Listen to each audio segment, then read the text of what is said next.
Olá, boa noite a todos. 8 horas, estamos iniciando a nossa live conforme acordado com os meus alunos do curso de Psicologia. Essa live tem a intenção de tirar as dúvidas sobre os aspectos que fazem parte da teoria behaviorista. Lembrando que essa é uma aula introdutória, é uma aula básica de psicologia, né? Os meus alunos que estão no primeiro semestre, e eu já enviei para eles a aula ministrada pela manhã, né?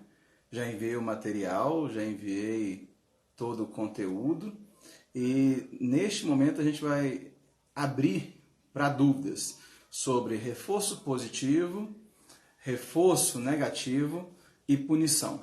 Não vou repetir o que eu repeti na live pela manhã. Posso ter uma questão de repetir exemplos, mas a temática já é para ser de conhecimento já de vocês, porque eu já enviei e dei um tempo para vocês lerem. Então, boa noite a todos. Vamos só fazer uma recapitulação aqui. A teoria behaviorista é a teoria comportamental ou comportamentalista, que tem como objeto de estudo o comportamento humano visível, aquilo que pode ser visível, pode ser medido, o que não é visível não é um comportamento a ser analisado pelos behavioristas. E outras linhas teóricas vão investigar, vão se ater. Eu sempre gosto dessas diferenças epistemológicas e as diferentes linhas da psicologia, porque as pessoas veem elas como concorrentes.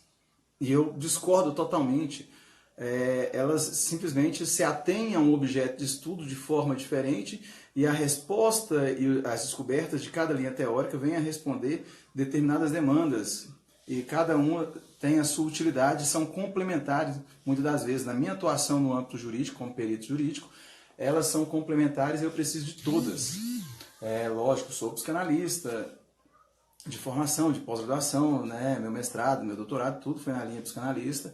Hoje utilizo totalmente a linha psicodinâmica para análise das minhas realidades, seja organizacional, seja pericial.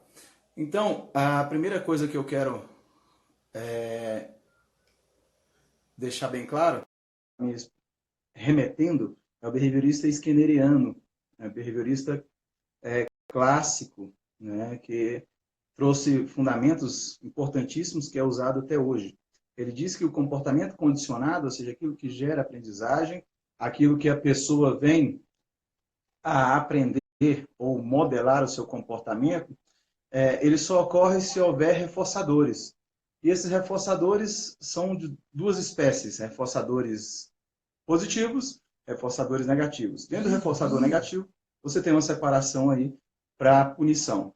A punição, ela tem um adendo, inclusive eu enviei nos grupos, né, dos meus alunos de psicologia, um livro de Foucault, de Michel Foucault, Vigiar e Punir, porque Michel Foucault foi um dos maiores estudiosos sobre os mecanismos de punição existentes. Ele foi a um estudo antropológico desde a Idade Média, a forma de punição que nós temos hoje, de encarceramento, de cerceamento da liberdade, e ele coloca muito bem as formas e a utilização desse cerceamento, se é útil ou não. Então, nesse momento, eu vou estar tirando dúvidas.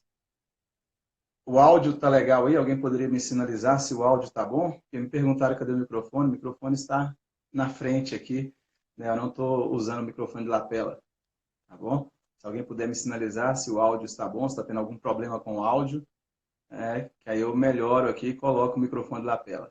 Obrigado, Cantarelli. Então, vamos lá às dúvidas. Pela manhã surgiu muita dúvida, principalmente a respeito da punição, principalmente no aspecto punitivo. Quando a punição é utilizada, é útil e se é eficaz ou não. Bem, todos nós que fomos criados aí por pais raízes, né, tivemos a punição como meio educacional para aprender a lidar com o mundo, né? Primeiro os pais batiam e depois olhava se realmente o que a criança tinha feito era errado ou não. Se teria outra forma, ela nem sequer era pensado. Eu digo que os pais raízes, né, os pais dos filhos que têm 40, 50, 70 anos hoje, aqueles pais que faziam arremesso olímpico de Havaiana, né? Aqueles pais que basearam a sua educação totalmente alicerçada num sistema punitivo, porque a família era delegado a responsabilidade de poder punir e fazer de tudo com o seu filho, pois a punição era visto como a melhor forma de aprendizagem.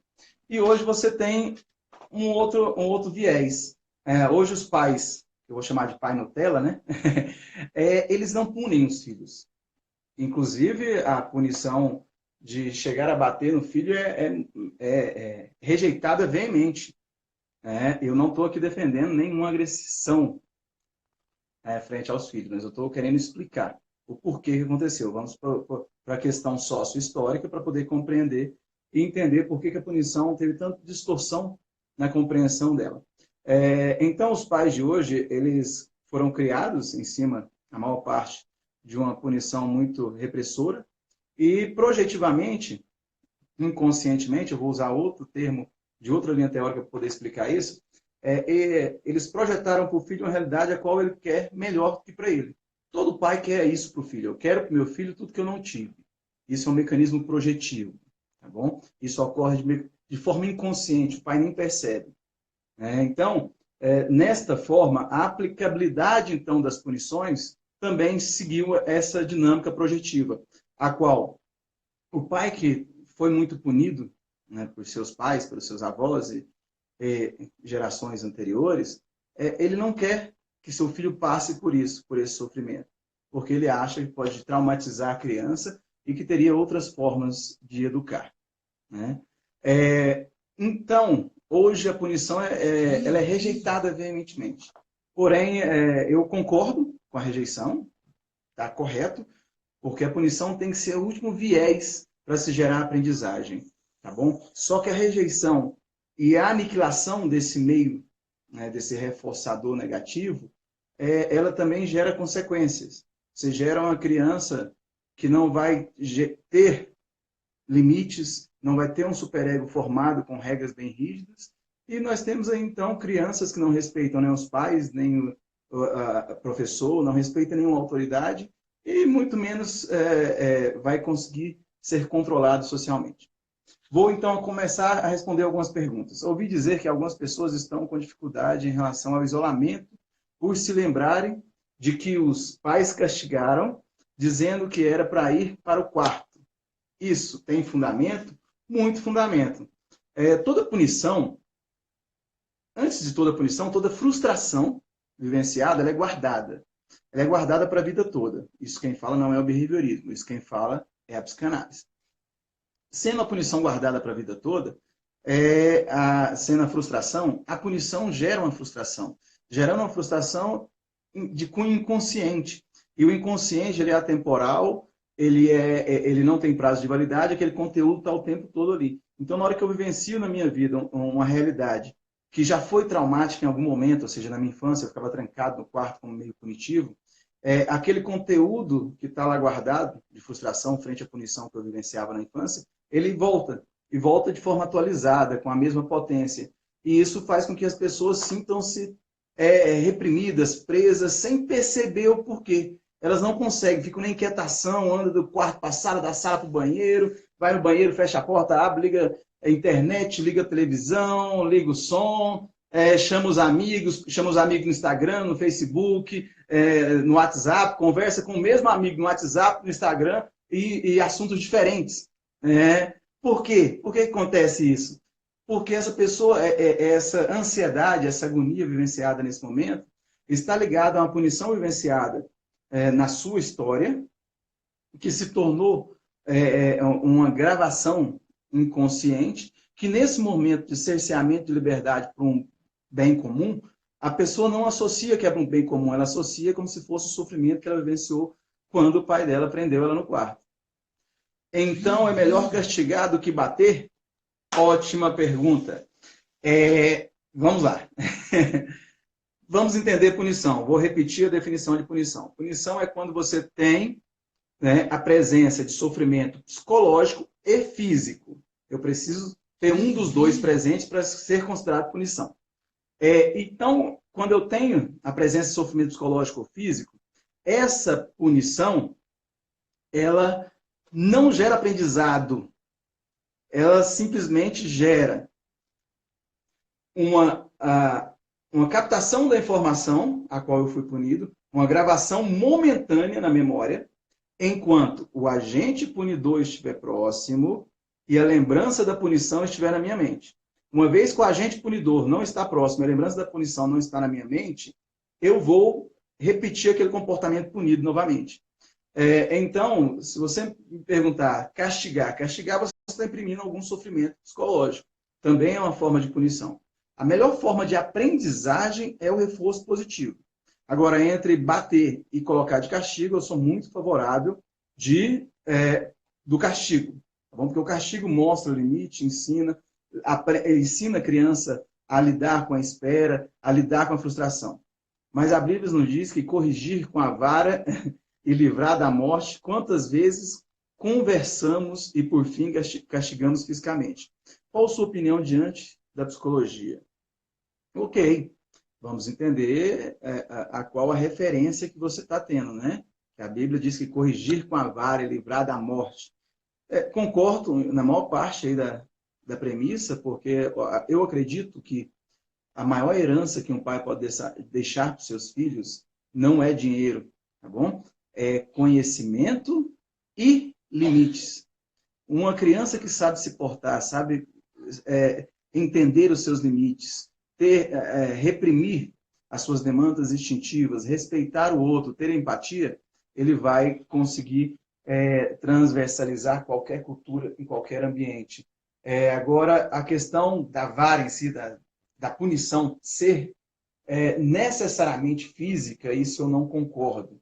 Tá bom? Você tem outras formas de aprendizagem, tal como reforço positivo. O que é reforço positivo? Reforço positivo é tudo que eu disponibilizo ao outro a fim que ele repita o comportamento desejado. Mas eu disponibilizo ao outro o quê? Coisas que sejam satisfatórias, prazerosas. Quando eu prometo para meu filho, se você se comportar, amanhã a gente vai para o parque.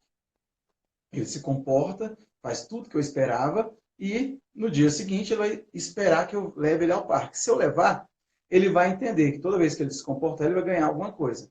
Só que tem um problema. Se essa fala do pai não vier acompanhada da sua realização, ficar somente na promessa, vai gerar na criança uma frustração e uma descrença no agente da comunicação. Então, a criança vai passar a não acreditar mais nessas promessas de reforço positivo. Esse reforçador perdeu a força. Então, reforço positivo é uma recompensa. São vários tipos de recompensa. Não só recompensa financeira, mas recompensas psicológicas, tal como reconhecimento, um elogio, uma palavra de afago, um carinho. Tá bom? Tanto que, bem colocado na aula pela manhã, pelo meu aluno da Uni Evangélica, que colocou que, às vezes, a punição é a única forma de amor que a criança conhece, e isso faz com que ela seja o demônio incorporado na criança, porque ela sendo punida é a forma que a mãe dá atenção para ela, porque a mãe nem olha para ela em outro momento. Entendeu? Então, a punição também pode ser, de uma forma distorcida, transformada em reforço positivo para essa criança. Tenho certeza que vocês conhecem na vizinhança, ou até entre os parentes, crianças que são demônio em pessoa, que apanha, mais que escravo na época áurea, tá bom? E a criança não melhora. Você olha assim, a mãe bate ao vivo e a cores, para qualquer um ver. E a criança não muda o repertório comportamental pela qual está sendo punida. Tá bom? Por quê? Provavelmente essa punição para essa criança se tornou um reforço positivo. É a única hora que a mãe olha para ela e dá atenção só para ela. Não vira um vício esse reforço positivo da criança só fazer as coisas mediante a recompensa? Esse é o grande risco de toda recompensa, seja com criança, seja em empresa. Tem um texto maravilhoso que vocês podem puxar na internet, é um texto clássico, tá bom? Que mostra como é que os reforços funcionam dentro das corporações. Por que as recompensas não funcionam? Pode colocar esse nome no Google, por que as recompensas não funcionam, e PDF, que vai vir um artigo. não lembro o nome do autor agora, mas ele mostra os vários motivos pelo qual o reforço positivo dentro da corporação não funciona. Seja dentro da corporação, seja com criança. Todo reforço positivo ele tem uma vida útil. O que seria vida útil?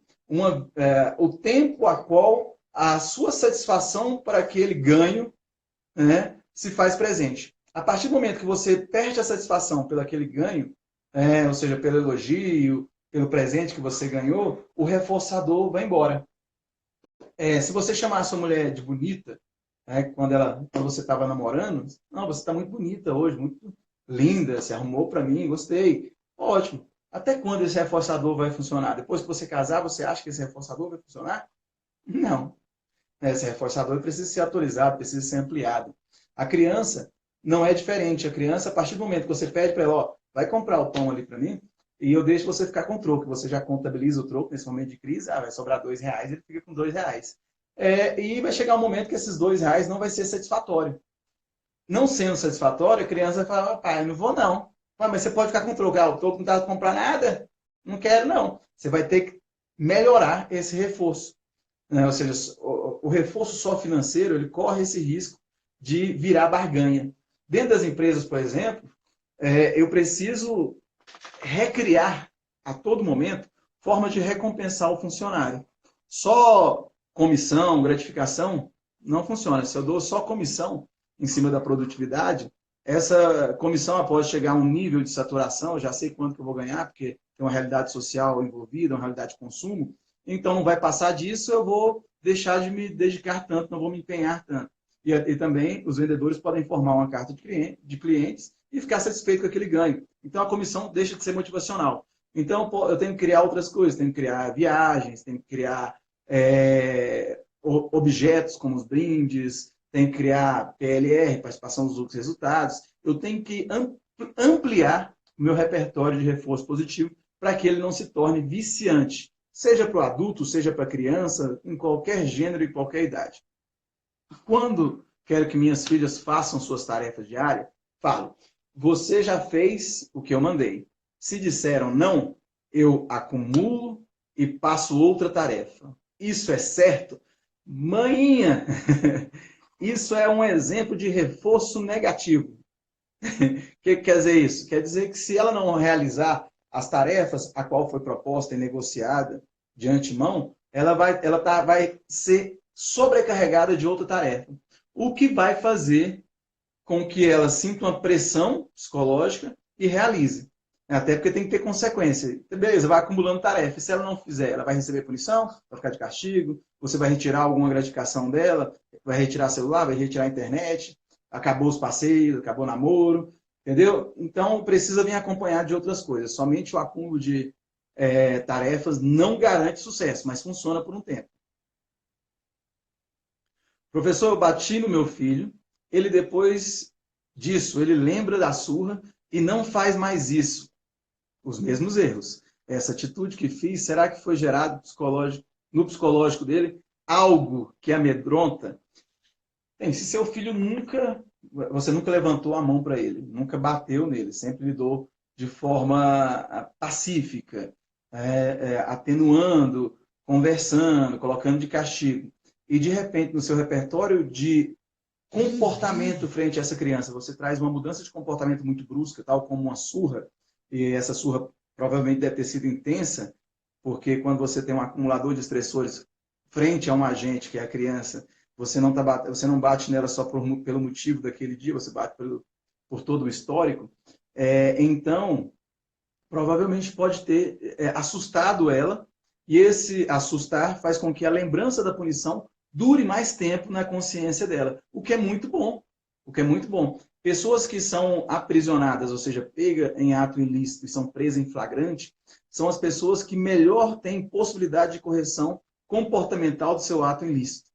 Tá bom? Por quê? Porque ela tem uma intensidade punitiva para o que ela não esperava.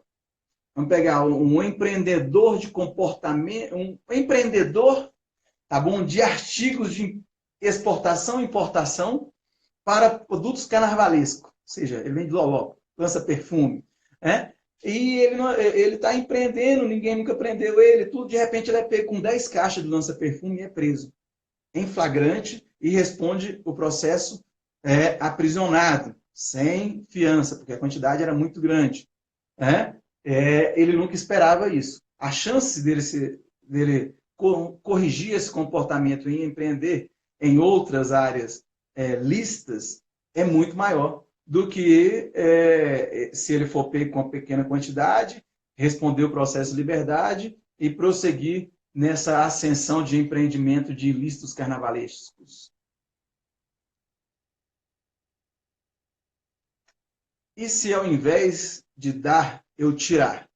Caso não faça, eu tiro. Exemplo, se não estudar, tirar nota baixa, suspendo o videogame, daí ele se esforça, eu devolvo. Então ele sempre procura fazer o melhor para não ser punido. Punido não. Isso daí é o que nós chamamos de reforço negativo. Quando você retira algo que gera prazer, né, para atenuar uma resposta ou extinguir uma resposta indesejada, isso é reforço negativo. É muito positivo. Skinner coloca que é uma das formas de aprendizagem. Não gera trauma. O problema é a constância disso. Quando esse reforçador negativo ele passa a ser utilizado de forma constante na aprendizagem, tem uma saturação também. A criança, o adolescente e principalmente o adulto, ele cria então outra adaptação da sua realidade contextual ambiental para que aquilo que foi tirado deixe de fazer falta. Então o impacto do reforço negativo para de funcionar. Entendeu? Então tem uma limitação. Mas é ótimo, é uma forma adequada, enquanto estiver funcionando e perdurando, funciona. Só que vai chegar um momento, principalmente com adolescente, que tem uma adaptabilidade muito rápida, uma adequação da sua situação ambiental muito rápida, vai chegar um momento com o adolescente que você tirou o celular dele, tirou a internet, tirou o notebook, tirou o tablet, trancou ele em casa e ele ainda consegue burlar e se adaptar a esse processo muito fácil. Então, aí eu preciso reconstruir, repensar a forma de aprendizagem. Mas de antemão já vou adiantar aqui uma conclusão. O que Skinner chegou e depois todos os teóricos que utilizam da teoria de Skinner, principalmente nas teorias de aprendizagem, chegaram. A melhor forma de gerar aprendizagem é com reforço positivo. O perigo é, né, esse reforço positivo se tornar uma barganha. O reforço positivo ele funciona em todas as etapas da vida. Minha menininha está com 1 ano e 9 meses, está aprendendo a falar. Toda vez que eu quero estimular ela a falar, eu dou algo que ela gosta. Ela gosta de chocolate, eu pego e dou chocolate para ela e fala papai. Tanto que tem um vídeo aí que ela já falou papai, comendo chocolate. O importante é que ela aprenda a falar logo, igual eu sempre falo, porque senão ela vai desenvolver uma diabetes. Eu gosto que ela fale papai, isso me encanta e é um reforçador para mim. Entendeu? Então, o reforçador ele tem que ter, ele serve para qualquer fase, em qualquer momento, só que tem uma saturação.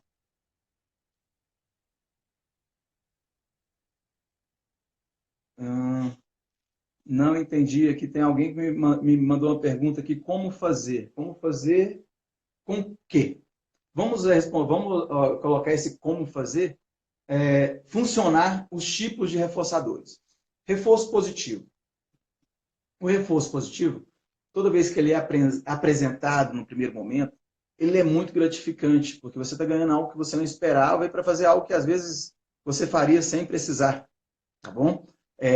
Então, o reforço positivo, ele tem que ser utilizado mais nesse sentido de gratificação não esperada, surpresa, tá bom? Mas essa surpresa, uma vez que você apresenta, ela vai gerar uma expectativa de ganho que vai buscar uma performance, principalmente dentro de empresa. Quando eu falo, ó, aqui você tem a venda média dos vendedores, você está entrando agora, a venda média dos vendedores aqui é 30 mil, tá bom? 30 mil, você vai ganhar 5% disso, você vai ganhar 5% disso, vai ganhar 1.500. Porém, você pode ganhar mais do que isso. Vendendo acima de 30 mil, a comissão sobe para 7% acima dos 30. Ok, então vai brilhar os olhos, ou seja, eu posso ganhar 1.500 e ainda 7% acima dos 30. Mas eu já coloquei que 30 mil é a média que se vende aqui. Então, isso gera uma expectativa de ganho. Gerando uma expectativa de ganho, eu ganho também uma performance calculada, planejada, pensando nessa surpresa que pode vir, que é o ganho a mais do que os 5%. O reforço negativo. O reforço negativo, ele diferente do reforço positivo, ele vai deixar de funcionar a partir do momento que o indivíduo se adapta à falta daquilo que você tirou. Então, o reforço negativo ele tem que ser utilizado, sim. Eu tenho que entender que eu tenho que mesclar os reforçadores entre reforço positivo, reforço negativo e punição, para que a aprendizagem ocorra da forma que eu espero. Eu não tenho como utilizar apenas um reforçador. Eu, enquanto psicólogo, vou pedir, implorar para que você use muito mais o reforço positivo, né? Principalmente o reforço positivo de cunho psicológico, reconhecendo os ganhos, reconhecendo a vitória do seu filho, reconhecendo o que é bem feito, porque isso é uma falha muito grande cultural nossa. Os nossos pais, devido a uma questão antropológica, não foram ensinados socialmente a reconhecer, né, o que o filho faz, as conquistas sociais. Por conta de uma cultura de exploração, nós somos levados a ter sempre que mostrar mais, mostrar mais. Não serve ao pai, às famílias, você ter pequenos ganhos. Você tem que ter uma vitória muito grande. Não serve você ganhar uma corrida do campeonato, você tem que ganhar o campeonato todo.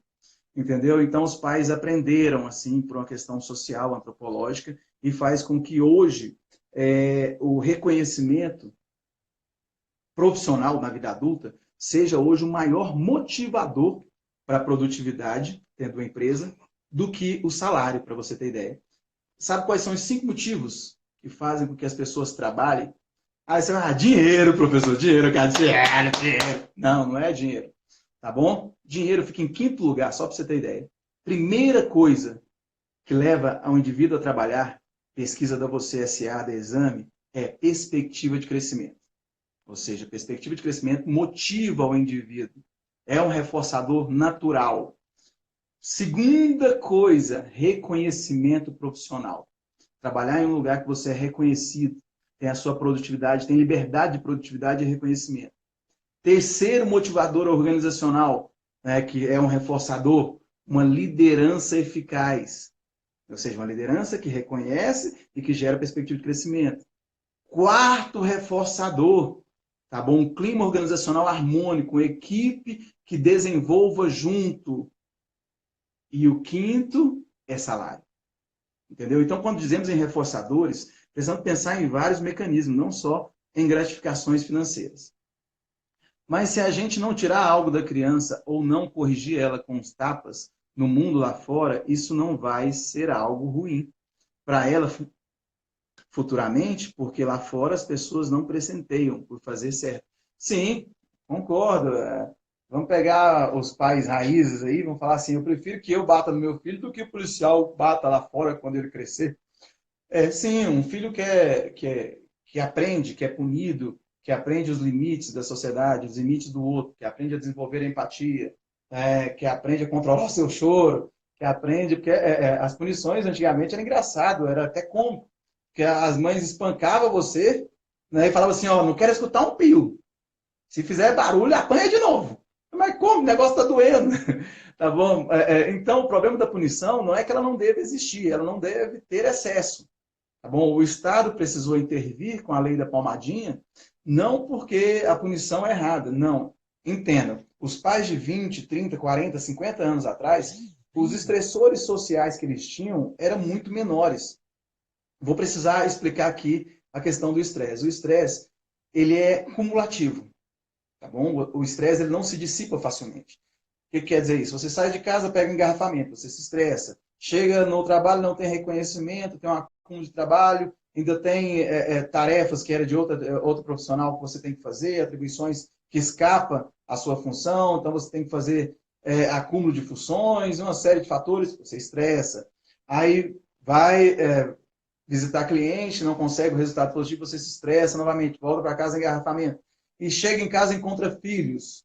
Né? E esses filhos não são os filhos idealizados, né, da propaganda de margarina. E, infelizmente, esses filhos precisam ser educados, precisam ser lidados, precisam ser corrigidos, precisam de carinho, atenção, afeto, interação.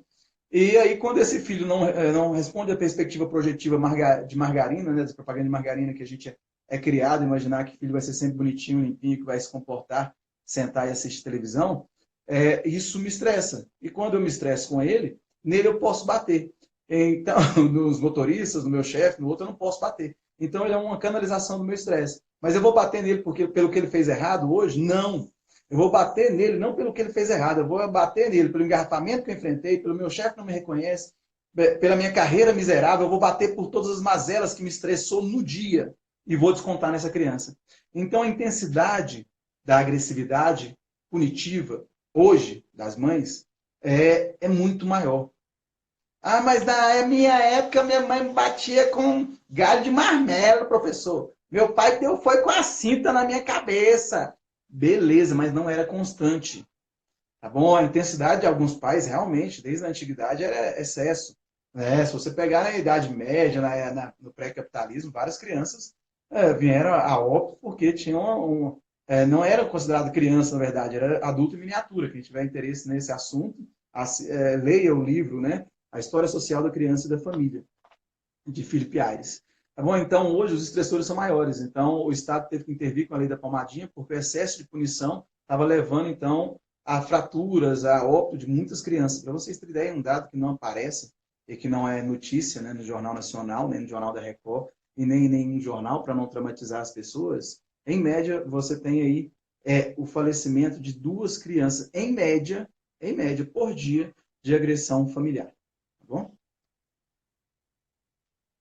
Sempre falaram que não fizemos mais que nossa obrigação. Eu elogio meus filhos e agradeço-lhes sempre. Ótimo, mãe. Mãinha, você está fazendo muito bem. Vamos superar esse trauma da geração anterior. E ensinar ele a reconhecer as pequenas vitórias, isso não gera trauma não, e também não gera ninguém mais frágil. Gera uma pessoa que aprende a reconhecer seus ganhos e aprende, então, a expressar suas emoções numa sociedade tão fria e com tão pouca empatia que não se coloca no lugar do outro. Eu geralmente tiro o que a minha filha almeja no momento, dá certo isso. É um erro? Não. Quando você retira alguma coisa que sua filha deseja, ah, mãe, eu quero viajar para a praia com as minhas amigas nas férias, adolescente, né? Aí ela pega, beleza, se você tiver nota boa no semestre, você vai. Se você não tiver, você não vai. Então, se você tira uma gratificação, a qual era esperada por uma produtividade específica, negociada, e com os meandros e cláusulas desse contrato bem negociado, é válido. Uma coisa que eu acho muito engraçado é os pais acharem que criança é retardado mental, né? Que criança tem um déficit cognitivo. Chega para ele, não conversa, não dá uma cláusula, se você não fizer isso e isso, né, como resultado você vai ter isso. Tá bom? Se você fizer, você vai ter isso. A criança ela tem uma capacidade cognitiva a partir de 2 anos e meio de compreensão de todas as regras. Basta que você apresente para ela de forma adequada.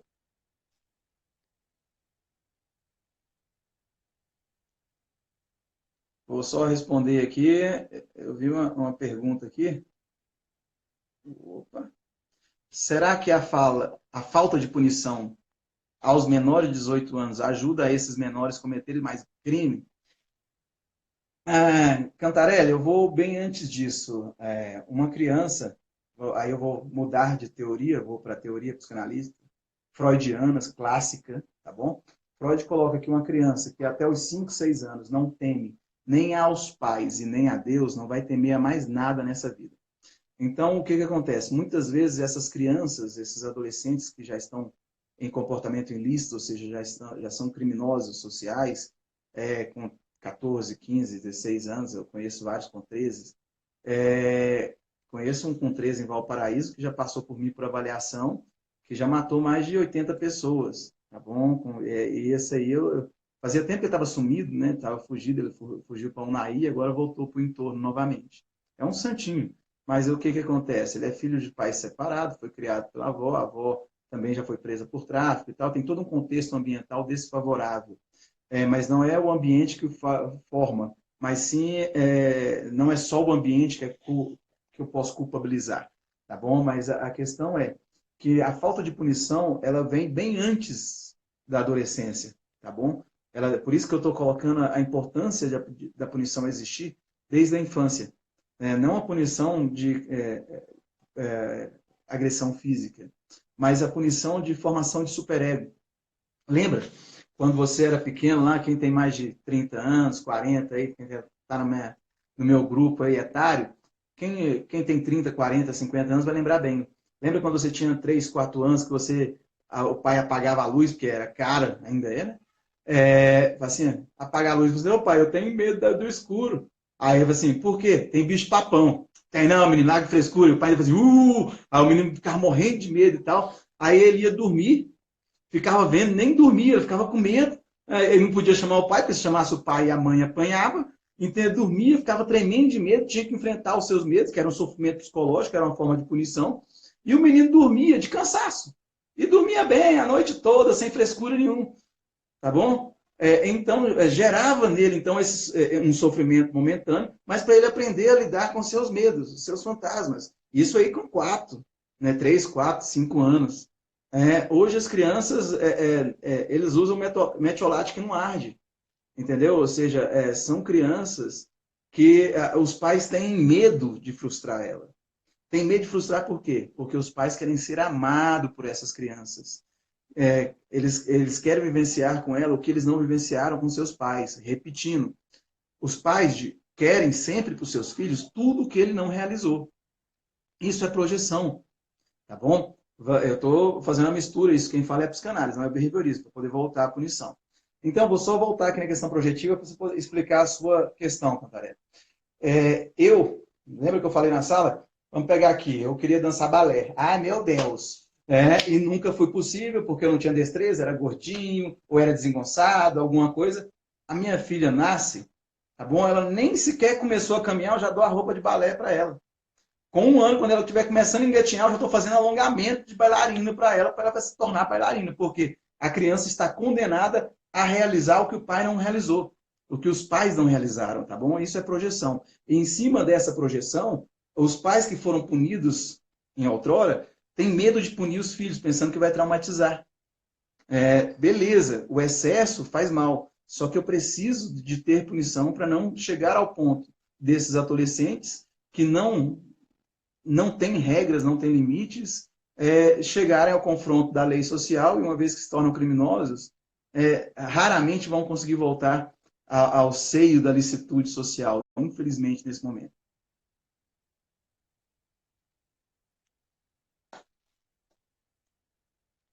Olha o povo querendo saber minha idade aí, quantos anos? 40 para cima. Minha mãe me dava cascudo na cabeça. E eu sou diferente da minha mãe, não faço isso com meu filho.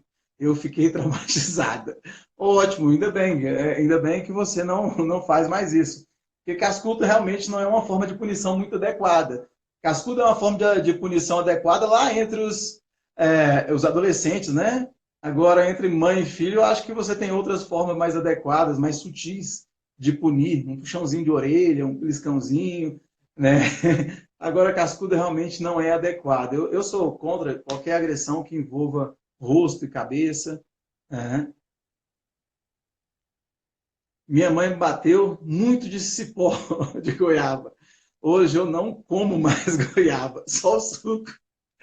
Ótimo, muito bem. Mas a questão é essa: quem tem acima de 30 anos aí foi criado por pais que eu acho que o treinamento dele para ser pai foi feito por Hitler e Mussolini junto. Eu lembro, eu tinha uma tia, minha mãe não chegava a fazer isso, minha mãe está aí também assistindo minha aula, né? Então tem que controlar aqui, não posso falar dela, que esse dia me deu bronca. Mas eu tenho uma tia que eu posso, não vou citar o nome dela para não expor, mas ela também está no meu Instagram, que ela batia nos meninos, mas antes de bater, ela fazia uma tortura. O que era uma tortura? Ela colocava uma vara, um cinto bem grosso e uma chinela. A mais doída, que era aquela Raider grossona. Assim, agora vocês escolhem como vocês querem apanhar. E detalhe, era uma surra coletiva. Se um dos filhos fizesse algo errado, todo mundo apanhava junto. E tinha um dos primos, que era meu primo, que era o demônio em pessoa, e quando você estava passando férias lá, você apanhava junto. Não tinha esse negócio, não. Entendeu? Então, eu sempre digo que seria necessário, na verdade, um vestibular para ser pai. Porque muita gente não está preparado. Na hora que vira pai, meu Deus do céu, é o Hitler encarnado. Uma criança criada por pais separados faz com que ela cresça revoltada. Não sei se essa é a palavra a ser colocada. Bem, vou responder, vou me delongar um pouco nessa resposta, por quê? Primeira coisa que a família está sendo reconfigurada. Desde os anos 2000, quando o processo de divórcio pôde ser mais ágil e a imagem social da mulher divorciada perdeu, né, aquela qualidade pejorativa, hoje é visto como algo normal, porque antigamente, na década de 90, 80, a mulher separada, nossa senhora, ela conseguia um casamento novamente, era impossível, a sociedade quase que excomungava ela. Aí com a quebra contratual dos contratos de casamento, hoje a pessoa casa uma, duas, três, quatro vezes, né, que são as famílias multinucleares, né? Ou seja, eu com meus filhos dessa relação, minha esposa com os filhos dela da relação anterior e nossos filhos dessa relação. O desenho da família mudou. Você tem famílias homoafetivas, você tem família monoparental, que é só a mãe com os filhos e o pai mandando a pensão, ou vice-versa. Uma família nuclear, que ainda perdura, né? Ainda somos parte ainda existente, mas não sei até quando. Então, a criação de filhos por pais separados ou guarda compartilhada, que é o melhor viés para a criação de filhos de pais separados, porém os pais precisam de uma maturidade, de um treinamento, de um processo de mediação aí, para poder aprender a fazer isso de forma correta, não vai traumatizar, desde que os pais estejam preparados. O problema é que pais despreparados que vão para a guarda compartilhada, ainda com ranço de uma das partes, numa separação, gente, existem dois personagens. O indivíduo que está com o que chute pronto para dar na bunda do outro e o outro que está com a bunda na mira. Tá bom? Ou seja, existe alguém consciente da separação e outro que não está tão consciente. Então, o que acontece? Não, separação consensual, muito rara acontecer. Né? De cada 100 mil ocorre uma. Geralmente é um que chute, o outro com a bunda na mira. Tá bom? E vai embora e a criança se torna, então, objeto de disputa, objeto de exposição do ódio do outro. Então, esses pais despreparados para poder lidar com a criança nesse processo de separação, realmente pode vir a traumatizar. Pode vir a gerar até uma situação, né, que é a alienação parental, que hoje gera reversão de guarda imediato. Se eu comprovar que a mãe está cometendo a alienação parental contra o pai, ou seja, denegrindo a imagem do pai, sem que o pai tenha a possibilidade de defesa, construindo uma realidade mental da pessoa a qual não pode se defender na criança, inserindo falsas memórias na criança, isso é alienação parental, nessa configuração eu posso traumatizar e trazer danos psicológicos para essa criança que ainda estão sendo estudados. Para você ter ideia, a alienação parental já era para ter se tornado uma síndrome patológica e ser catalogado no CID-10 e no DSM-4. Só não foi ainda por quê? Porque ainda está fazendo-se estudos longitudinais dos danos causados por essa alienação parental em adultos. Já sabemos que a alienação parental, uma vez que ela está estabelecida e não tem o retorno, o equilíbrio novamente da saúde mental dessa criança, vai se tornar um adulto egocêntrico, imaturo, que não sabe lidar com não, que tem dificuldade em lidar com o outro, que não tem empatia, uma série de questões aí que precisa ser estudada. Então, não é que pais separados vão criar uma criança revoltada. É que pais separados precisam criar maturidade para resolver os conflitos da separação de forma adequada, que não use a criança como ferramenta para se vingar do outro. E nessa configuração, uma vez realizada a guarda compartilhada de forma assertiva e madura de ambas as partes, não tem nenhuma possibilidade da criança ter revolta.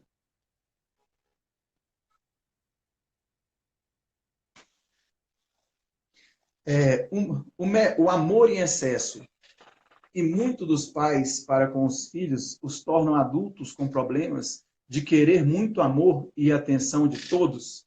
Não, o amor dos pais, o excesso de amor não tem esse poder. Muito pelo contrário, o excesso de amor vai viciar e vai tornar uma pessoa bem não carente, mas uma pessoa que sabe lidar com as emoções. Eu transformaria essa pergunta sua invertendo ela. Na verdade, uma pessoa carente sofreu falta de amor, tá bom? Pessoas que têm vivência de amor no ambiente, ela tem um reconhecimento e um desenvolvimento na área emocional muito grande e muito bem elaborado, a qual ela vai conseguir, então, se desenvolver muito bem e não vai ter carência. Ela pode, o que você pode estar entendendo ou colocando como carência, seria uma exigência de atenção e afeto constante, porque ela foi criada nesse ambiente. Mas isso não é carência. Isso é uma maturidade emocional a qual eu tenho que aprender a lidar. A realidade da qual meu companheiro veio, eu preciso entender e responder às expectativas. Tá bom? Eu diria que o que pode gerar, então, a carência e a atenção de todos é muito mais pais ausentes, falta de carinho, falta de atenção, né? O oposto disso. A alienação parental é, sim, uma patologia, uma pena ainda não ter sido reconhecida, leva à depressão e ao suicídio. Com certeza.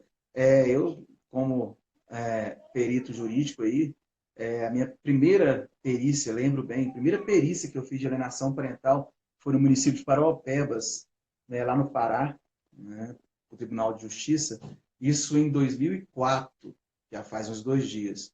Aí depois disso eu fui me deparar com a alienação parental já bem mais tarde, já vai fazer uns 10 anos que eu estou acompanhando todo o processo e os danos, e posso falar que logo, logo vai vir uma classificação nosológica dessa alienação parental com uma sintomatologia bem especificada.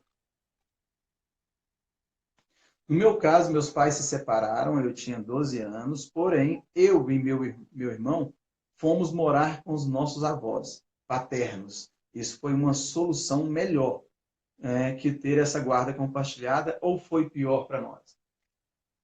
Ixi, complicou. Porque o que acontece? Eu não posso falar se foi melhor ou pior para vocês, porque eu precisaria conhecer vocês, fazer avaliações psicológicas para ver a saúde mental de vocês, ver o histórico. Então, não vou me ater em qualificar a formação de vocês hoje, se é melhor ou pior. Mas o caminho de um dos avós pegar a guarda para evitar o conflito e o confronto jurídico, hoje é uma realidade. Porque os avós, pela experiência, pela maturidade, eles estão mais munidos de conhecimento, de empiria, para melhor tratar a criança.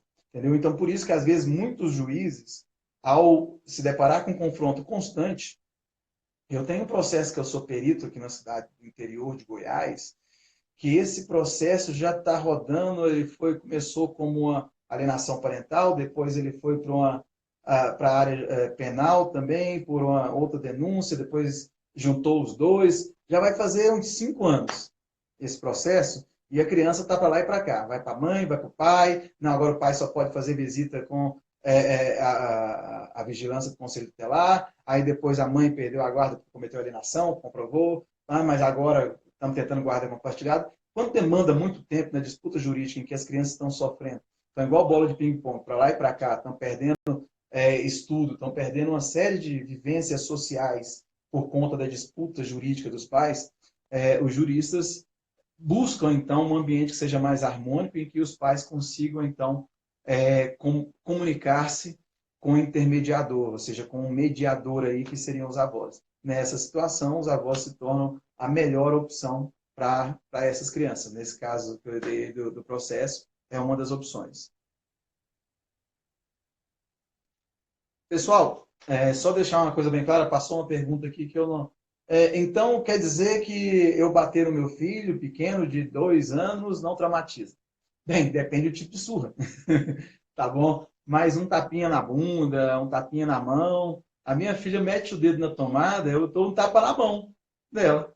Ela olha para mim e ri.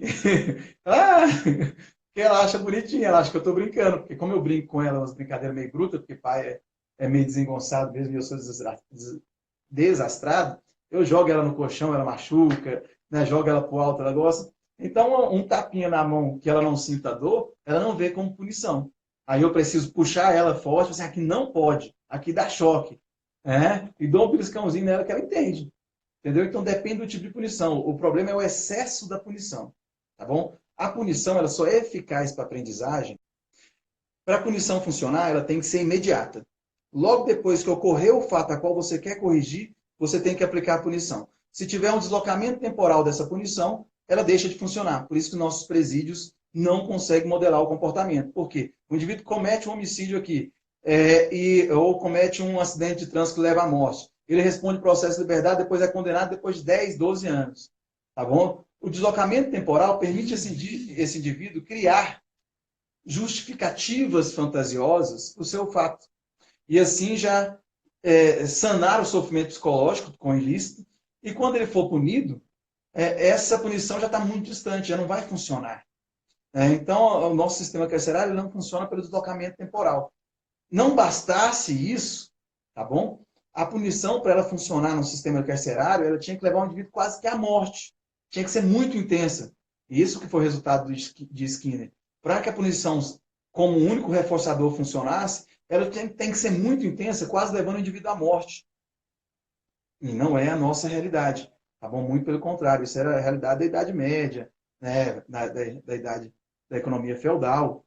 Desde que se instalou o capitalismo, todo o sistema punitivo ele veio para a subjetividade.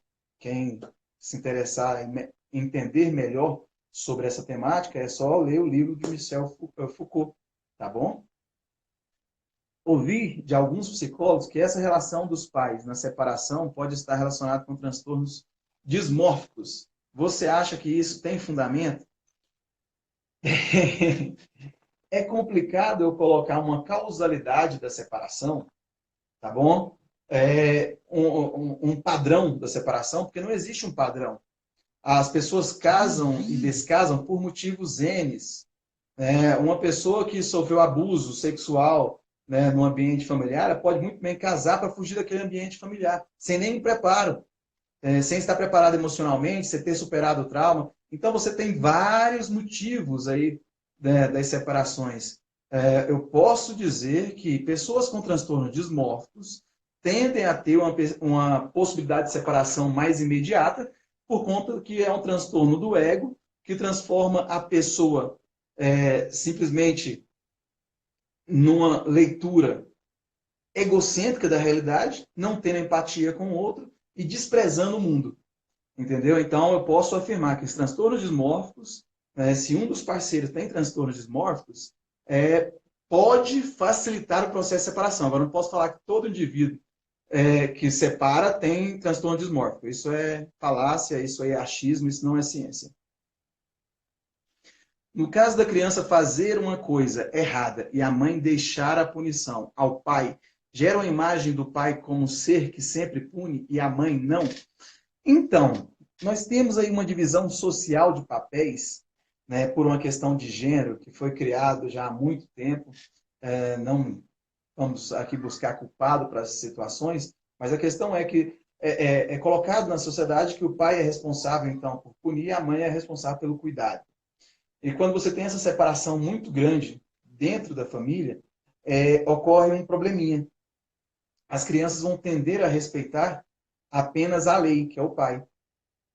A mãe, elas vão sentar e rolar, pisar na cabeça, vai fazer birra, vai chorar, e isso é muito errado. O ideal é que os dois funcionem como lei, mesmo que em intensidade diferente. Lógico que, às vezes, uma mãe, ao punir, ela é mais branda, e o pai acaba sendo mais severo, porque a cultura machista faz com que ele se apresente dessa forma. Não é todo pai, mas o pai despreparado vai ser. Né? Então, sendo assim, essa divisão não é benéfica para a criação e aprendizagem das crianças. Não sei se tem muito a ver. Achei um pouco viajado. O que, Felipe? O que você está achando viajado? Professor, esses reforços, os reforços positivos ou os negativos? Pessoal, o reforço positivo, você se depara com ele constantemente. A sociedade capitalista só funciona em função do reforço positivo. Salário, premiação, bonificação, participação dos lucros e resultados, presente final do mês, bingo, confraternização de final de ano. Tudo isso é reforço positivo. Um reconhecimento profissional, fotinho do melhor profissional do mês, né, o ranking, tudo isso é reforço positivo. As empresas se apropriaram disso de tal forma que elas conseguem modelar o comportamento do ser humano onde todas as outras instituições falharam. O que quer dizer isso? Você deve conhecer algum adolescente que todo mundo olha para ele assim, nossa, esse menino está perdido, não tem futuro não, não vai ser ninguém na vida. Aí simplesmente ele começa a trabalhar. Né? E ele cheio de piercing, cheio de tatuagem, aquela bermuda mostrando o cofrinho quase caindo, as camisetonas, colazão de ouro, né, o Mister Catra Júnior, tá bom? Aí na hora que ele começa a trabalhar, simplesmente o indivíduo muda. Muda padrão de vestimento, muda padrão comportamental, deixa de falar gírias. O que acontece? Simples, o ambiente organizacional, como ele é transversalizado pela religião, pela visão de família, ele vai conseguir corrigir todo o comportamento que as outras instituições, família, religião e sociedade, falharam. Então, hoje, se você me perguntar quem é que faz uso muito bem desses reforçadores, tanto da punição quanto do reforço positivo, do reforço negativo, as empresas. A melhor forma de um gestor de pessoas aprender a lidar e gerar produtividade é conhecendo muito bem das formas de reforçadores e os motivadores, então, dos seus funcionários. Achei uma viagem em relação com os transtornos dismórficos. Ah, sim. Ah, mas às vezes, o que acontece, Felipe? As pessoas querem dar uma causalidade específica para um motivo de algo. E separação, eu conheço vários profissionais do âmbito jurídico mesmo, que tentam dar uma explicação única, entendeu? Por fato da separação ou por fato da alienação parental. Não existe um motivo único que faz com que as pessoas se separem, tá bom? Esses motivos são multifacetados, multifatoriais e são infinitos. Professor, agora e depois que aprendemos sobre os reforços e punições, mas os filhos estão grandes. O que fazer para corrigir o que fizemos errado? Então, né? O que acontece? Infelizmente, o que você fez errado não vai poder mudar hoje. Você já formou um ser. Se seu filho já tem... Pode colocar, se seu filho já tem 16 anos, você já não consegue ter reforçadores muito fortes. Você tem que rezar para você ser um dos padrões comportamentais que seu filho ainda admira e vai querer seguir. Se não, os reforçadores após de 15, 16 anos serão todos externos. Então, se seu filho tem mais que isso, a chance de você conseguir corrigir qualquer falha na criação dele é mínima. Então, eu digo para você focar nos primeiros anos de vida de qualquer criança na criação, principalmente para a questão dos reforçadores. Se eu ensino a minha filha a reconhecer reforçadores importantes, o elogio que ela recebe, meu, da mãe, da avó, dos tios, ela vai buscar esse padrão de reforçador em todos os ambientes que ela tiver. Então, se ela, quando ela estiver na adolescência, começar a namorar, o namoradinho não tratá-la bem, não lidar com elogios, ela não vai ficar. Entendeu? Ah, professor, mas aí vai lá que sua filha lá no quatro paredes gosta de outra coisa. Gente, aí o comportamento sexual é outra padronização comportamental. Nós estamos falando de comportamento socialmente estipulado. Vamos nos ater a isso. Porque tem adolescentes que quanto mais você briga, mais ela faz errado. É para chamar a atenção? Maninha, eu posso afirmar para você que se você está punindo, se você está aplicando reforço negativo, e esse comportamento não tem nenhuma alteração, muito pelo contrário, ele tem uma intensificação, esse modo de reforço negativo e essa punição se tornou para esse adolescente uma forma de reforço positivo. É a única forma dela te chamar a atenção sua. É a única forma dela ter o seu carinho, que no caso aí é um carinho até sadomasoquista. Tá bom? Que isso também vai ser transversalizado e passado para a vida dela na adolescência e na vida adulta. Tá bom? Então, o que acontece? Você precisa entender que a punição ela tem uma saturação fisiológica. Eu, quando eu apanhava do meu pai, e ele me dava chinelada de Raider, ele adorava Raider, meu pai calça 44, não era um pé normal, então você imagina o peso da Raider, ele me dava 2 chineladas no começo, lembro bem.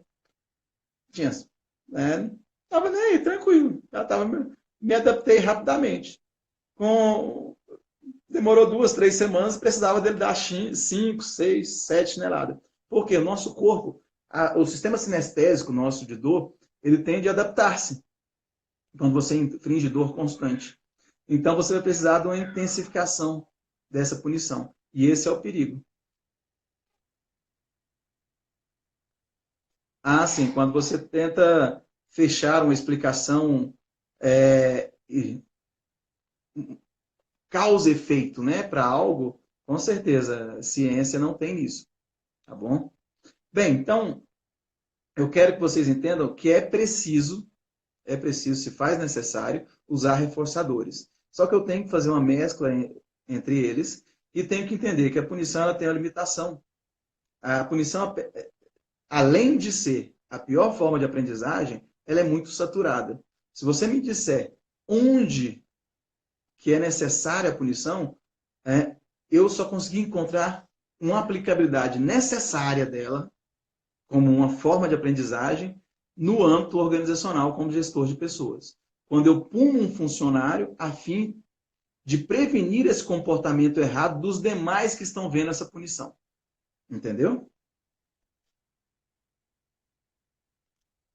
Até que idade se forma a personalidade da criança? Bem, você tem vários teóricos e várias teorias do desenvolvimento. Você tem Vallon, você tem Vygotsky, você tem Freud, você tem Piaget, você vai ter várias teorizações e temporalidades cronológicas medianas, lógico, uma média que todos os autores colocam, de idade de formação da personalidade da criança. Para Freud e para Lacan, dois autores, que é a minha base teórica, que é a psicodinâmica do trabalho, eles colocam que a personalidade da criança, o alicerce dela é feito em seus 5 a 6 primeiros anos de vida. Depois disso, vai acrescentar apenas volume. A estrutura está pronta.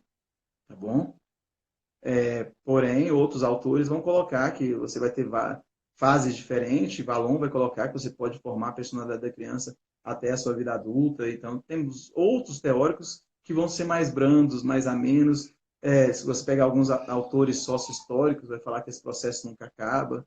Então, no meu âmbito jurídico, eu me deparo com adolescentes infratores, que eu tenho que fazer perícia, que não têm nenhuma resposta emocional por ter matado alguém, por ter assaltado alguém, por ter feito alguma coisa ilícita. Muito pelo contrário, eles se gabam disso, isso vira troféu. Isso quer dizer o quê? Que a estrutura de personalidade dessa criança, desse adolescente, né, ou pré-adolescente, dependendo da divisão etária que você pega, o autor que você pegue, ele já não tem mais regras sociais, entendeu? Ele já não respeita a lei.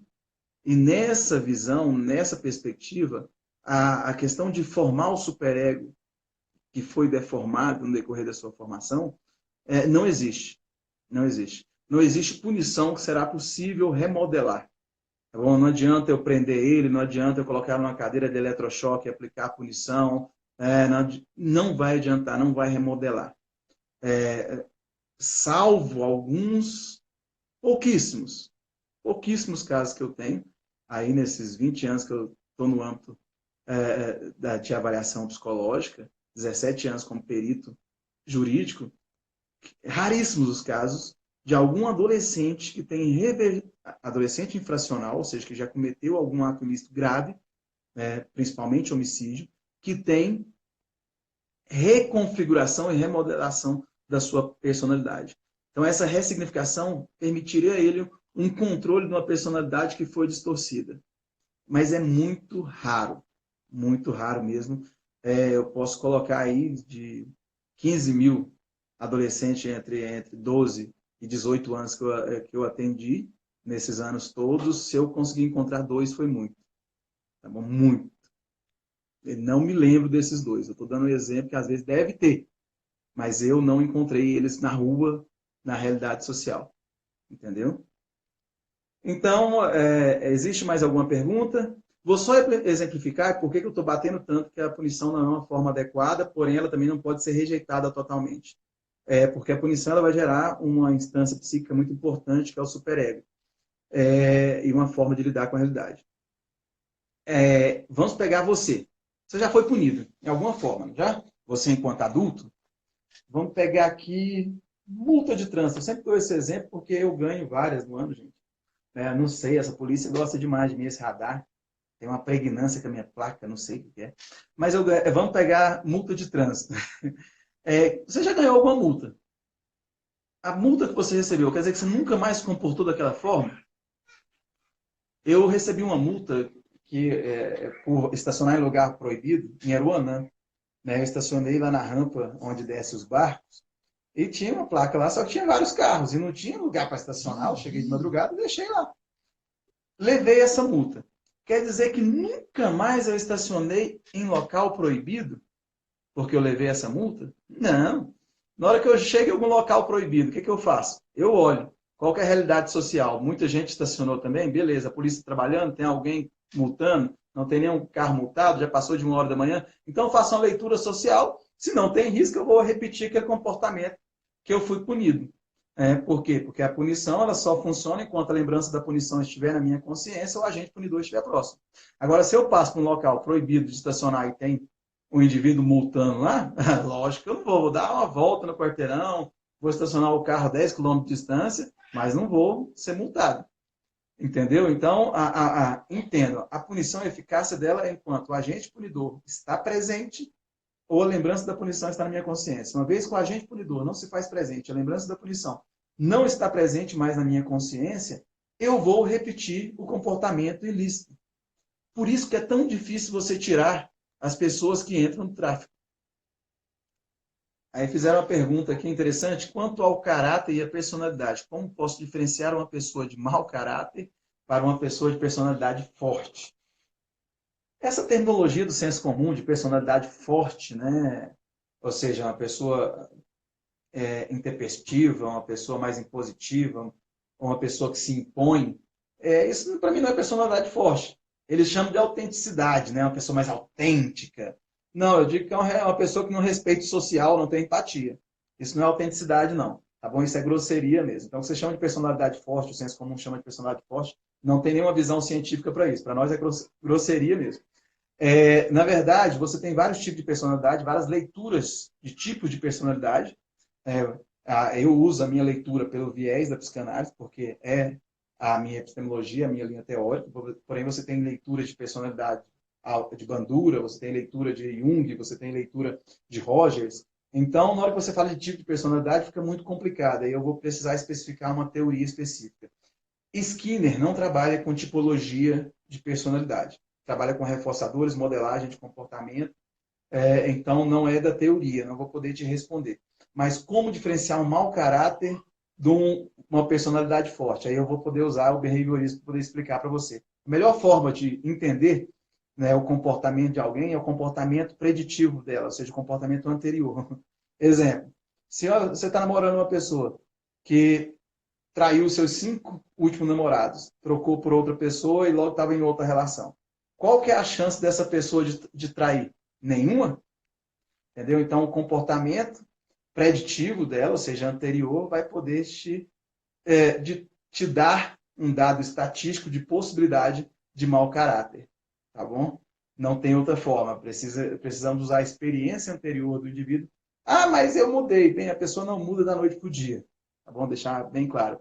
Ainda mais em mudança de preferência de companheiro, em infidelidade, isso não se dá da noite para o dia. Precisa ter motivos, precisa ter um sofrimento muito grande embutido para que o indivíduo amadureça. Estou me sentindo triste, porque depois dessa aula, ainda bem que minhas filhas me amam. Não, mas calma, a intenção não é essa, não. O histórico de aprendizagem aumenta a probabilidade do comportamento ocorrer. Obrigado por essa definição tão behaviorista, Felipe, seu behaviorista roxo. Tem um aluno aqui que está na minha aula, um ex-aluno, né, que agora é companheiro profissional quase, só que ele é behaviorista, ele escreveu muito bem a forma de você separar o mau caráter ou de uma personalidade forte, né?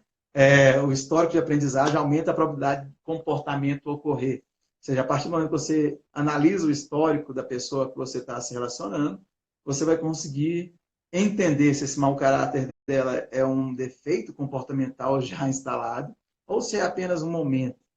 Exemplo, quer ver uma coisa bacana para você identificar isso? Você começa a sair com alguém. Conheceu alguém aí, né, vai sair com ela. O comportamento dela naquela noite, posso te informar que não tem nada a ver com o que você vai conhecer com ela. Porque é um comportamento idealizado, padronizado. Já vou falar logo para a maior parte do público aqui que está é mulher. A mulher é a que mais muda a personalidade após instalada uma relação estável, principalmente depois que casa. Tá bom? Porque quando você está namorando, é noiva, nossa, a mulher é um anjinho, é a melhor, faz tudo para você. Na hora que casa, papai, você como não tem um comportamento preditivo para você analisar, a mulher pelo demônio, ela manda você, bate você e o que fazia de bom já era. Mas brincadeira à parte, analisando então o repertório comportamental, vai poder me dizer, dar chance do comportamento do mau caráter ocorrer novamente. Ok, mais alguma pergunta, pessoal? Estou aberto aí. Sobre o nome do artigo, que perguntaram aqui, novamente, sobre reforço positivo. Então, é por que os incentivos salariais não funcionam. Vou repetir. Por que os incentivos salariais não funcionam? Esse é o texto que o autor analisa vários reforçadores organizacionais, várias técnicas motivacionais utilizadas pelas empresas e por que elas não funcionam. E ele chega a uma conclusão. Porque tem uma vida útil. Eu dei o exemplo pela manhã, vou me repetir. Você hoje, se você receber um aumento de salário, vamos profetizar aqui que depois dessa crise seu salário vai melhorar, vai duplicar, tá bom? Depois dessa pandemia. Aí você, então, ganha 2.000, seu salário vai para 4.000, você vai ser promovido. Ó, vamos profetizar. E o que acontece? Por quanto tempo você vai ficar satisfeito com esse salário? O que você acha? Saiba você que a vida útil de um salário é em média de 3 a 6 meses. Um juiz federal que recebe 38 mil limpinho na conta líquida, fora os ajudas de custo, ele começa a reclamar do salário com 4 meses de profissão. Então, os incentivos salariais eles precisam ser bem calculados e bem pensados, porque o salário não vai motivar o indivíduo a vida toda. Então, reforço comum, né, o chocolate que você dá para o seu filho hoje não vai motivar ele a vida toda, tá bom? Vai motivar por um certo tempo. Sou bem sincera, não acredito em ninguém, sou bem verdadeira, muitos não encaram porque sou muito franca, muitos não gostam de ouvir a verdade. Você acha que deve ser menos franca? O que acontece, Paula? O sincericídio, porque da forma que você me colocou, apresenta ser o sincericídio, ou seja, eu falar o que eu acho, independente de como a pessoa vai se sentir, como ela vai aceitar. Isso é o sincericídio. Tá bom? Aí você corre um risco muito grande de não ter empatia. Eu era um sincericida, quem estudou comigo, quem me encontrou pela vida, sabe muito bem, de vez em quando eu solto, quando eu estou, né, tô tomando umas Absolute com suco de laranja, então, meu Deus do céu, eu solto umas que, sem querer, escapa. Então, eu era muito sincericida na época da faculdade. E teve um evento, a qual eu estava na academia com uma pessoa, ela estava formando em odontologia, e conversando com ela e tudo. Aí ela falou, não, eu não saio, não bebo, não danço, eu só malho, vou para casa e tudo. Eu falei, nossa, você tem dismorfia muscular, que era o nome do transtorno mental que eu estava estudando, que hoje é conhecido como vigorexia. Aí ela falou, o que é isso? Aí eu peguei, expliquei para ela e tudo. Eu falei, nem sei para que você malha então, hein? Que a gente malha para ficar bonito e poder fazer uma exposição da figura e ter saúde como ganho secundário. Essa mulher entrou num pranto tão grande que depois disso aí eu fazia supervisão, né, com a psicóloga. Ela falou, não, Robson, ser sincero não é você falar tudo que vem à cabeça, mas conseguir entender o momento de se falar em que o outro consiga compreender. Não é levar o outro ao sofrimento, porque o sofrimento não vai gerar uma aprendizagem imediata, muito pelo contrário. Isso mostra uma falta de empatia. Então, ser franca demais pode abalar suas relações pessoais, suas relações familiares. Esse sincericídio aí, ele se torna mais uma forma de punição do que uma forma de reforço ou auxílio a alguém.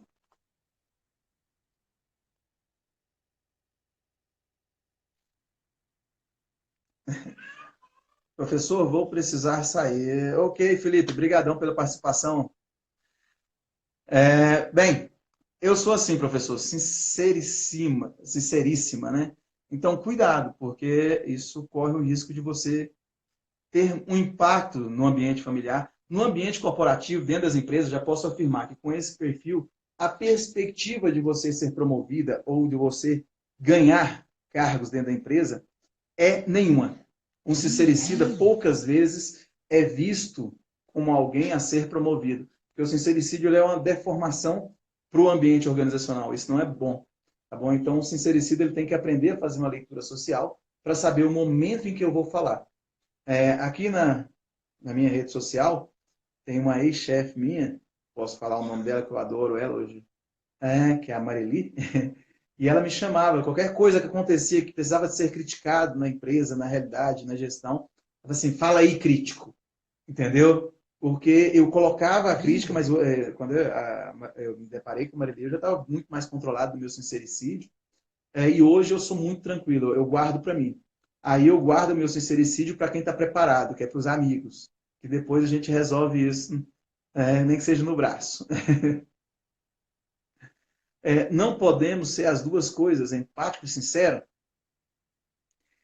Então, no mundo hipócrita como o nosso, em que a gente está cada vez mais dividindo em extremos, ou você é religioso ou você não é, né? Ou você segue isso ou você não segue, infelizmente, você ser sincero leva a confrontos sociais. E ser empático leva você a compreender a realidade do outro e se posicionar no momento em que é oportuno. E muitas vezes você vai ter que engolir sapo, engolir coisas que você gostaria de falar, para não perder um amigo ou não ser visto como uma pessoa louca, chata.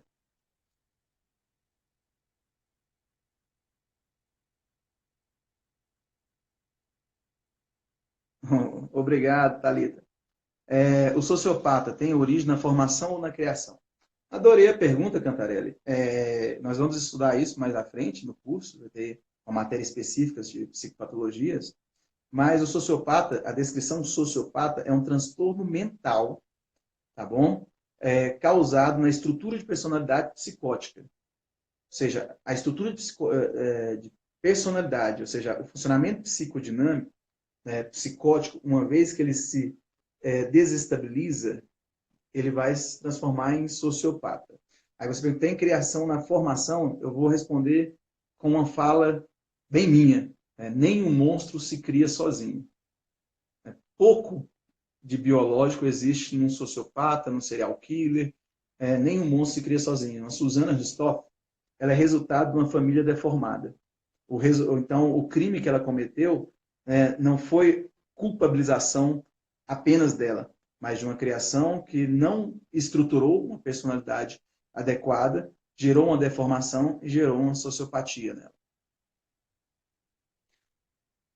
Ah, a Paula colocando a respeito da questão do sincericídio. Perdi muitos na minha vida por causa dessa minha sinceridade, muitos têm medo, só que não consigo ficar calado, vendo o erro. Então, isso precisa ser trabalhado. Aí é uma questão de terapia, uma questão de autoconhecimento, às vezes nem é terapia. Mas a terapia sempre é bom porque leva você ao autoconhecimento. Tá bom? Nós, psicólogos, constantemente somos forçados, né, a ter uma supervisão, porque a gente só lida com problema. Ninguém chega no psicólogo para falar uma coisa boa e feliz. Né? Chega, tô com tanto problema, né? E é só curva de rir, é um pior do que o outro. Entre os irmãos, muitas vezes já há uma distinção quanto ao comportamento, uns mais agressivos, outros mais amorosos, e etc. Possível que tenha existido alguma diferença na forma de criação? Muito boa pergunta. Primeira coisa, vou quebrar aqui alguns mitos. Não existe a possibilidade dos pais, né, gostarem, amarem da mesma forma os filhos. Não existe. Isso é balela. Seu pai falou isso para enganar você. Eu sou pai, tá bom? Meus filhos estão ali assistindo a pipa, estão presos ali para não invadir. Então, não existe. Porque os filhos nascem em momentos diferentes, com perspectivas diferentes. E isso gera uma afetividade e intensidade diferente. O primeiro filho, a gente tem todo um cuidado, uma preocupação. O segundo filho, a gente já nasce de qualquer jeito. O terceiro, gente, é criado ao léu quase. Brincadeira, estou exagerando, eu estou dando um extremismo assim, para vocês entenderem que ao nascer, então, toda uma questão projetiva do desejo daquela criança faz com que a interação com essa criança seja diferenciada.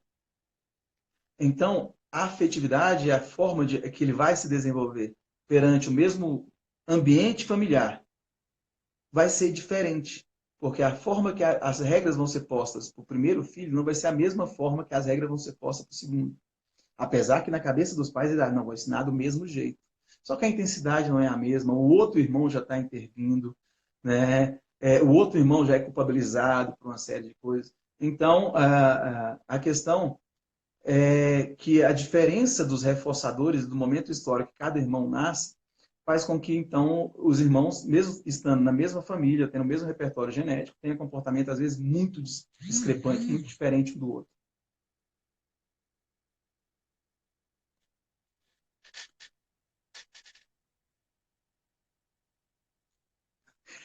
Porque, normalmente, a sinceridade aumenta após a utilização de bebidas alcoólicas ou drogas. Né? Bem, vou responder essa com o maior prazer, no sentido de que a bebida ela suplanta uma parte do nosso aparelho psíquico chamada superego, que são regras sociais, valores, crenças, tudo que prende o nosso comportamento. Né? Eu lembro quando seu chefe dá uma bronca, não sei, que você fala assim, eu vontade de mandar ele tomar. Aí você segura, fala, não, ele é meu chefe, ele pode me demitir, não vou poder falar isso. Se você tiver a mesma conversa com ele, depois de tomar meio litro de absoluto, você vai mandar ele para aquele lugar. Entendeu? E vai ser demitido. Então, a bebida, ela suplanta, né, ou abre a nossa liberdade psicológica, soltando a gente das amarras sociais, das regras, valores, crenças, e faz, então, com que a gente se torne sincericida muito mais fácil.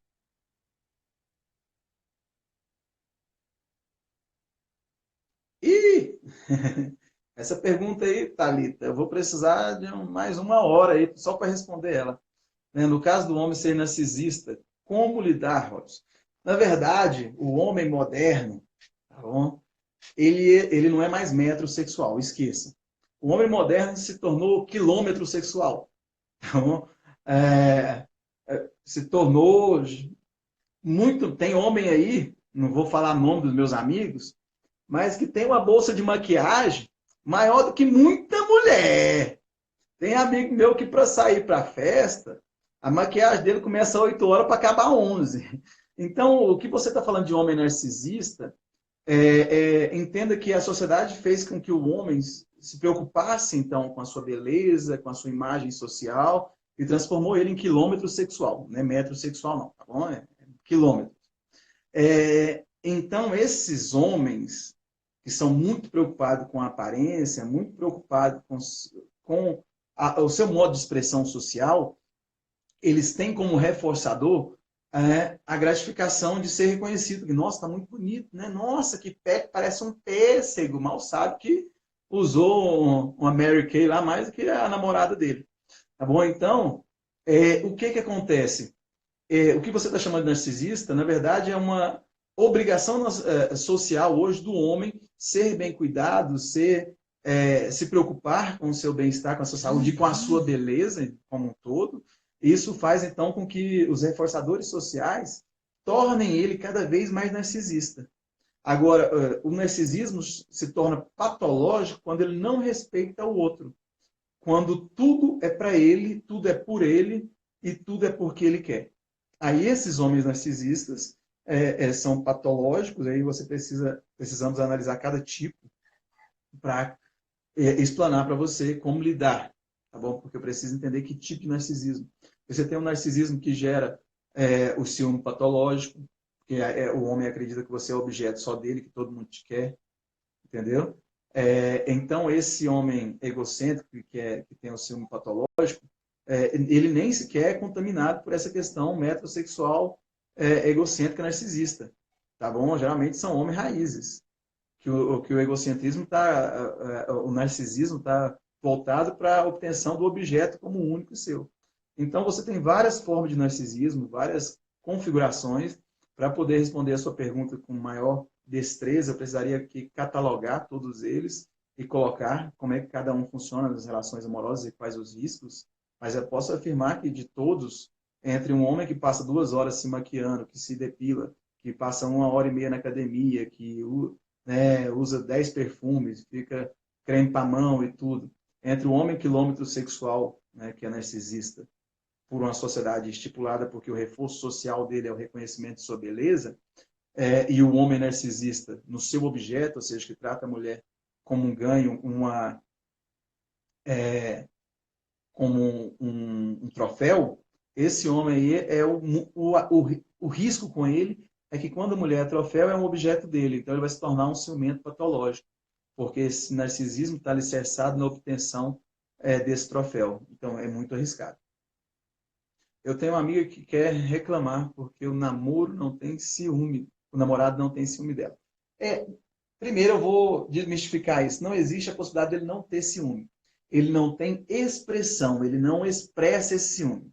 Tá bom? Ele não expressa o medo de perdê-la. Ou seja, pode ser uma pessoa muito madura nas suas percas, ou uma pessoa muito traumatizada que já perdeu demais, tá bom? Já levou um chifre pela vida e aprendeu. Se perder, vamos para o boteco beber, estudar moda sertaneja e abraçar os amigos.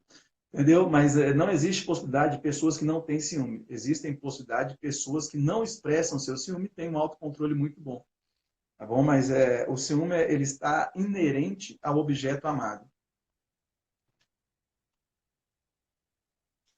Eu tive um namorado que tinha bolsa de maquiagem. Um dia, ele passando o final de semana na minha casa, minha filha ainda pequena pegou essa maquiagem e perguntou na frente de toda a minha família. Não me preocupa não, eu tenho uns amigos aqui, que eu não vou falar o nome não, provavelmente ele vai ler depois, mas eu gosto muito dele, é uma pessoa diferente, uma pessoa muito cuidadosa. Se ele era menino, tadinho, por conta da maquiagem. Não, a questão do cuidado pessoal hoje, que a sociedade cobra da imagem social, não torna o indivíduo, não é o que vai definir a sua sexualidade. Muito pelo contrário, tem muito homem machão que gosta no chão, masca fumo de rolo, tá bom? Coça o saco, que dá ré no que mais que você imagina. Tá bom? Então não é o cuidado com a beleza que define a masculinidade. Tá bom? Então tomem cuidado com isso. Mais alguma pergunta, pessoal? Então, espero que vocês tenham compreendido um pouco então de reforço positivo, reforço negativo e punição. A intenção aqui era trazer algumas dúvidas, sanar essas dúvidas. Isso, acredito que ocorreu, né, bastante participativo. Vou finalizar a minha live, vou responder a última pergunta aqui, porque é uma pergunta, no mínimo, muito interessante. Vou ler para vocês. Tem homem que gosta de usar calcinha também? Opa! Calma aí. Calma. Peraí. Isso aí já está na área de fetiche. Tá bom? Fetiche é quando qualquer pessoa, seja homem ou mulher, precisa de um objeto para complementar o desejo. Um salto, né, alto, eu preciso que você use salto alto na hora que a gente tem a relação, para que eu estimule a minha sexualidade, uma cinta liga, se vista de Batman, qualquer coisa. Fetiche ele é livre. Dentre esses fetiches, você tem alguns fetiches de deformidade homoafetiva. Não vou explicar isso aqui agora, porque não é do tema, mas só para vocês, só para atiçar a curiosidade. Essa deformidade, então, homoafetiva, faz com que o fetiche se configure em objeto do sexo oposto nele. Entendeu? Isso aí já é um início de uma parafilia. Está no limite entre fetiche, o que é aceitável socialmente, uma brincadeira na sexualidade entre quatro paredes, e o que é um transtorno da sexualidade. Tá bom? Parafilias são os transtornos de cunho sexual estranhos à sociedade. Você tem esfinterfilia, pessoas que durante o ato sexual vai pedir para você defecar e urinar nele. Você tem pessoas que vão querer transar com defuntos, zoofilia, pessoas que vão ter tesão com animais. Então você vai ter N's. Mas só para responder essa pergunta, tá bom? A questão do homem que gosta de usar lingerie, então, é um fetiche já no limiar de uma parafilia. Cantarelli, se a mulher pedir para você usar a lingerie, né, para ela, sai correndo, papai, que essa mulher aí, a mulher é homem, ela vai brincar de Itaú com você, é beijo grego para cima.